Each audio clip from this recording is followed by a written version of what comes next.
Hey, it's the Verter 29 here. We're continuing preparations for the 2026 World Baseball Classic with the second qualifiers, taking place at the Kino Sports Complex in Tucson, Arizona, featuring Brazil, China, Colombia, and Germany. We start this preview with Brazil, a country still trying to make itself known in the baseball world. As a finalist from the last qualifiers, they continue to fight for the top, nearly going undefeated in the 2023 Pan American Games. Infield in. Fastball, ground ball, base hit, and Brazil is on the board first.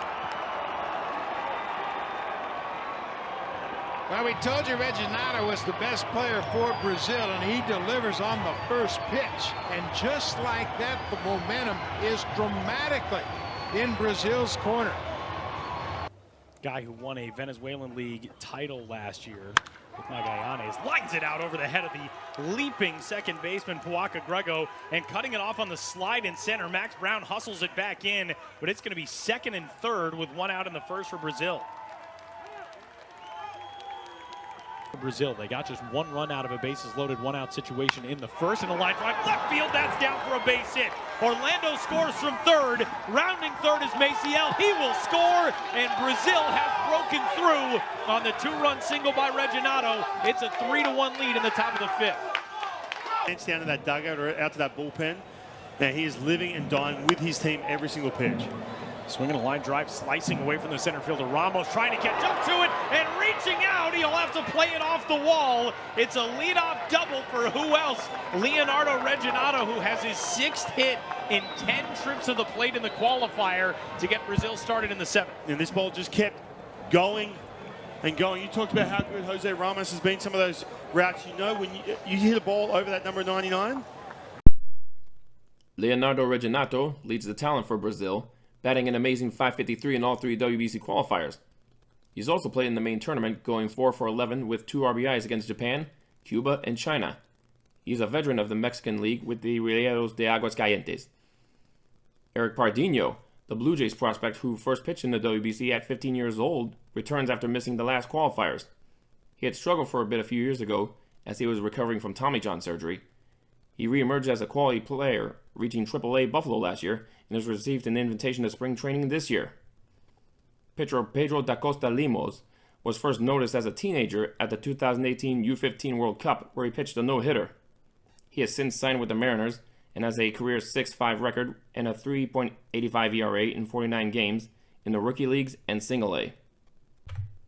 Up next is China, a country yet to make an impact in the WBC, but if their run in last year's U23 World Cup is anything to go by, they're starting to become a threat, having finished 4th place with a number of upset wins against the likes of Australia, Colombia, and Nicaragua.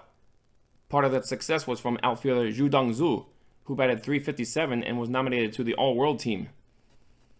Pitcher Wei Zhao was also part of the U23 team's success by allowing only 2 runs in 17 innings, good enough for a .82 ERA. Jeremy Wu Yeland is a pitcher with the Red Sox organization and played 23 games last year with High A Greenville and recorded 134 strikeouts. Hoping to return is Colombia, who was a surprise disappointment last time around despite an upset win over Mexico. It looks as if they had exhausted all their strengths in the first game, then ran on empty for the rest of the tournament. But now it's a new tournament, and they ain't fucking around, as they're bringing in all their big names. Herrera with a high fly ball deep to left field. That ball is gone. Dilson Herrera gives Colombia a 2-1 lead, and the players are rolling out of the dugout.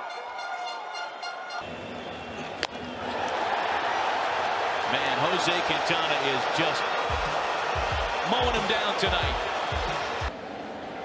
2 balls and a strike to Alfaro. Swing and a drive to left field.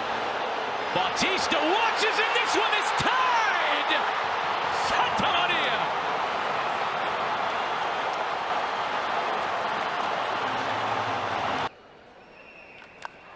High, deep, in the corner, a Rosarena, and it's gone! A 2-run shot from perfect game to 3 runs. Pitcher Nabil Crismat has started twice for Colombia. first in 2017 against the heavy favored Dominicans, and again in 23 against Mexico, giving up a total of 4 runs in 7 innings. He spent most of his major league career with the Padres and signed this past winter with the Phillies. Current free agent Harold Ramirez has spent 6 years in the majors with 4 clubs and batting .285 with 38 homers. He's also spent the winter playing in the Dominican League, getting ready for the qualifiers. Infielder Reynaldo Rodriguez is no stranger to international play, playing for Colombia in both their WBC appearances and winning the Caribbean Series, where he was awarded MVP. He spent a good chunk of the last decade playing in the Mexican League's Tigres de Quintaro. And finally, we have Germany, the only country in all the qualifiers to never make it to the big stage. They finished 4th in the last European Championship and hope to bring their talents to the biggest stage in baseball. Pitcher Marcus Solbach spent a decade playing in the minor leagues for several organizations and compiled a 37-31 record. He's continued his career back home with the Bonn Capitals, where this past year he was awarded MVP of the Bundesliga's North Division. Nick Whitgren is the most experienced player on the roster with a 2015 record across 8 seasons in the majors, and has also spent the last 2 winters in the Dominican League with the Águilas Ibaeñas.